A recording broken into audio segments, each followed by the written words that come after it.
नमस्कार। आकाशवाणी से विश्व दर्पण के साथ मैं विशाल शर्मा।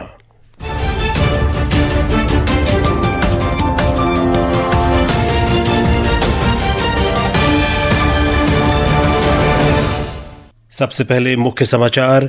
यूक्रेन के राष्ट्रपति वोलोदिमिर ज़ेलेंस्की ने यूक्रेन के स्वतंत्रता दिवस पर प्रधानमंत्री नरेंद्र मोदी की शुभकामनाओं के लिए धन्यवाद दिया।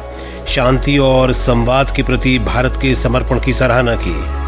अमेरिका ने भारत से आयात पर 25% अतिरिक्त शुल्क लगाने संबंधी नोटिस जारी किया। श्रीलंका के पूर्व राष्ट्रपति रानिल विक्रमसिंघे को आज दोपहर कोलंबो फोर्ट मजिस्ट्रेट कोर्ट में पेश किया जाएगा और इंग्लैंड में आइल ऑफ वाइट पर प्रशिक्षण उड़ान के दौरान हेलीकॉप्टर दुर्घटना में 3 लोगों की मौत। अब समाचार विस्तार से।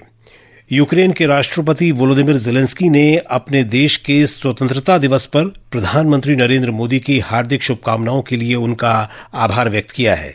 एक सोशल मीडिया पोस्ट में ज़ेलेंस्की ने शांति और संवाद के प्रति भारत के समर्पण की सराहना की।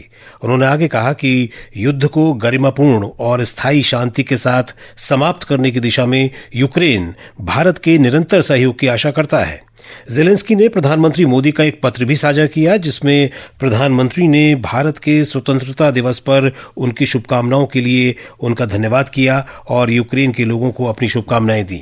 भारत और फिजी ने आतंकवाद को कतई बर्दाश्त न करने की नीति अपनाने का निर्णय लिया है। नई दिल्ली में प्रधानमंत्री नरेंद्र मोदी और फिजी के प्रधानमंत्री सितिवेनी राबुका के बीच वार्ता में आतंकवाद के खिलाफ सहयोग को मजबूत करने पर सहमति व्यक्त की गई।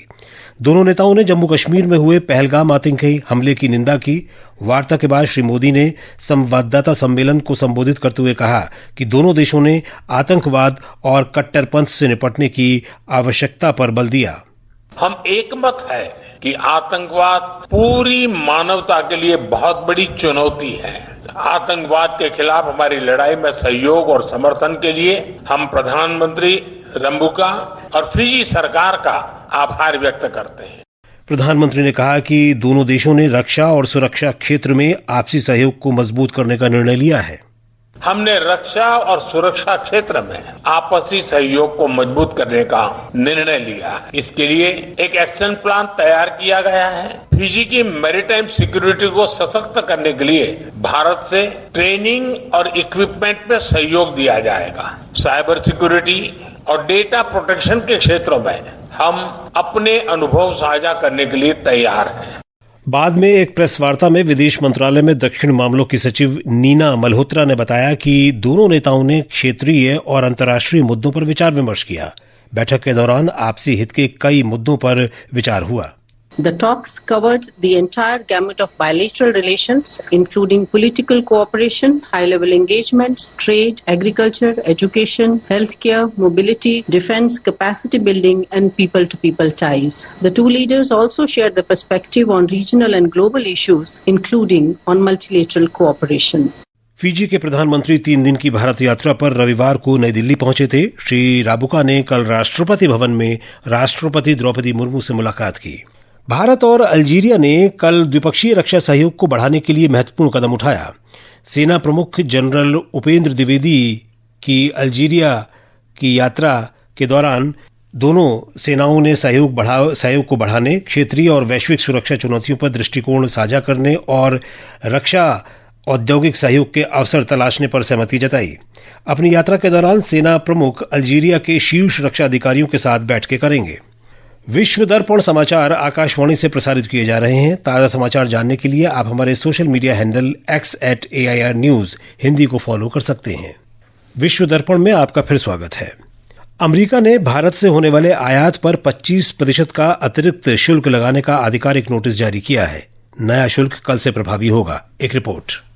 ये नोटिस अमेरिकी सीमा शुल्क और सीमा सुरक्षा के जरिए गृह विभाग से जारी किया गया है। नोटिस में कहा गया है कि ये शुल्क 6 अगस्त को हस्ताक्षरित राष्ट्रपति डोनाल्ड ट्रंप के कार्यकारी आदेश को लागू करता है। ये शुल्क नोटिस के अनुलग्नक में सूचीबद्ध व्यापक भारतीय उत्पादों पर लागू होगा। इस वर्ष अगस्त महीने में भारत द्वारा रूस से तेल खरीदने के कारण ट्रंप ने भारत से आने वाली वस्तुओं पर 25% का अतिरिक्त शुल्क लगाया। इस कारण कुल शुल्क बढ़कर 50% 50% हो गया है। भारत ने तथाकथित दूसरे शुल्क को अनुचित, न्याय विहीन और तर्कहीन बताया है। भारत ने कहा कि अपने राष्ट्रीय हितों की रक्षा के लिए जो बेहतर होगा वही करेगा। विश्व दर्पण के लिए मैं मनोज। अमेरिका के अरबपति कारोबारी एलन मस्क के आर्टिफिशियल इंटेलिजेंस स्टार्टअप XAI ने आज टेक्सास स्थित अमेरिकी संघीय अदालत में एप्पल और चैट जीपीटी निर्माता ओपन AI के खिलाफ मुकदमा दायर किया, जिसमें उन पर AI उद्योग में प्रतिस्पर्धा को दबाने की अवैध साजिश रचने का आरोप लगाया गया है। मुकदमे के अनुसार एप्पल और ओपन AI ने अपना एकाधिकार बनाए रखने और X और XAI जैसे नव प्रवर्तकों को प्रतिस्पर्धा करने से रोकने के लिए बाजारों को बंद कर दिया है।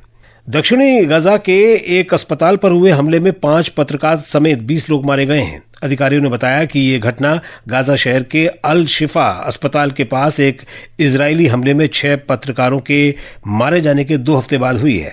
पत्रकारों की सुरक्षा समिति के अनुसार इजराइल हमास संघर्ष मीडिया कर्मियों के लिए सबसे खूनी संघर्षों में से एक रहा है। 22 महीने से चल रहे इस संघर्ष में गाजा में कुल 192 पत्रकार मारे गए हैं। इस बीच इजराइल के प्रधानमंत्री बेन्यामिन नेतन्याहू के कार्यालय ने इस घटना को एक दुखद घटना बताते हुए कहा कि देश पत्रकारों और चिकित्सा कर्मचारियों के काम को महत्व देता है। श्रीलंका के पूर्व राष्ट्रपति रानिल विक्रमसिंघे को आज कोलंबो की एक अदालत में पेश किया जाएगा। वे श्रीलंका के पहले राष्ट्रपति हैं जिन्हें भ्रष्टाचार के आरोपों में गिरफ्तार किया गया है। उन्हें 26 अगस्त तक हिरासत में रखा गया था। डॉक्टरों द्वारा स्वास्थ्य परीक्षण के बाद उन्हें पहले जेल अस्पताल में भर्ती कराया गया और बाद में नेशनल हॉस्पिटल में स्थानांतरित कर दिया गया। एक रिपोर्ट।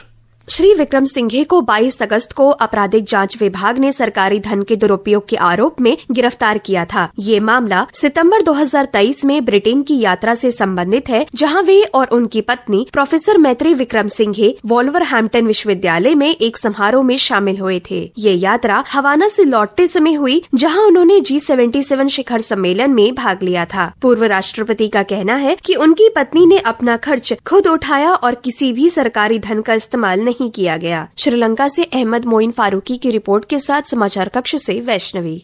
इंग्लैंड के आइल ऑफ वाइट में कल एक प्रशिक्षण उड़ान के दौरान एक हेलीकॉप्टर के दुर्घटनाग्रस्त होने से कम 3 लोगों की मौत हो गई और एक गंभीर रूप से घायल हो गया।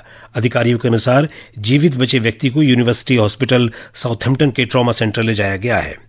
और अब खेल जगत की खबरों के साथ हैं आनंद पाठक। भारत की मीराबाई चानू ने अहमदाबाद में राष्ट्रमंडल वेट लिफ्टिंग चैंपियनशिप में कल स्वर्ण पदक जीता। इसके साथ ही उन्होंने अगले वर्ष ग्लासगो में होने वाले राष्ट्रमंडल खेलों के लिए क्वालिफाई कर लिया। टोक्यो ओलंपिक्स में रजत पदक जीतने वाली मीराबाई ने 48 किलोग्राम भार वर्ग में राष्ट्रमंडल चैंपियनशिप रिकॉर्ड दर्ज करते हुए कुल 193 किलो वजन उठाया। उन्होंने स्नैच में 84 और क्लीन एंड जर्क में 109 किलोग्राम वजन उठाया। वहीं भारत के स्टार भाला फेंक एथलीट नीरज चोपड़ा बृहस्पतिवार को यूरिख में diamond league final athletics championship में भाग लेंगे। उन्हें ग्रेनाडा के एंडरसन पीटर्स और जर्मनी के जूलियन बेवर से कड़ी चुनौती का सामना करना पड़ेगा। नीरज चोपड़ा ने इस सत्र में अब तक 6 प्रतियोगिताओं में भाग लिया और 4 में खिताबी जीत दर्ज की। इस बीच पेरिस में बैडमिंटन विश्व चैंपियनशिप में आज पहले दौर में भारत के HS प्रणय का सामना फिनलैंड के जाओ किम ओल्ड्रॉफ से होगा। कल लक्ष्य सेन विश्व के नंबर 1 चीन के शी यूकी से हार गए। कजाकिस्तान में 16वीं एशियाई निशानेबाजी प्रतियोगिता में भारत ने अब तक 50 से ज्यादा पदक हासिल कर लिए हैं। महिलाओं की ट्रैप स्पर्धा में नीरू ढांडा ने स्वर्ण पदक जीता, जबकि पुरुषों की ट्रैप स्पर्धा में भवनीश मेहंदी रत्ता ने कांस्य पदक हासिल किया। वहीं महिलाओं की 25 मीटर स्पर्धा में मनु भाकर, ईशा सिंह और सिमरनप्रीत कौर बरार ने टीम वर्ग में कांस्य पदक जीता। भारत 29 स्वर्ण, 11 रजत और 14 कांस्य पदकों सहित शीर्ष पर बना हुआ है। और अब बुलेटिन के अंत में मुख्य समाचार एक बार फिर। यूक्रेन के राष्ट्रपति वोलोदिमिर ज़ेलेंस्की ने यूक्रेन के स्वतंत्रता दिवस पर प्रधानमंत्री नरेंद्र मोदी की शुभकामनाओं के लिए आभार व्यक्त किया। शांति और संवाद के प्रति भारत के समर्पण की सराहना की। अमेरिका ने भारत से आयात पर 25% अतिरिक्त शुल्क लगाने संबंधी नोटिस जारी किया। श्रीलंका के पूर्व राष्ट्रपति रानिल विक्रमसिंघे को आज कोलंबो फोर्ट मजिस्ट्रेट कोर्ट में पेश किया जाएगा। और इंग्लैंड में आइल ऑफ वाइट पर प्रशिक्षण उड़ान के दौरान हेलीकॉप्टर दुर्घटना में 3 लोगों की मौत। इसके साथ ही विश्व दर्पण का ये अंक समाप्त हुआ।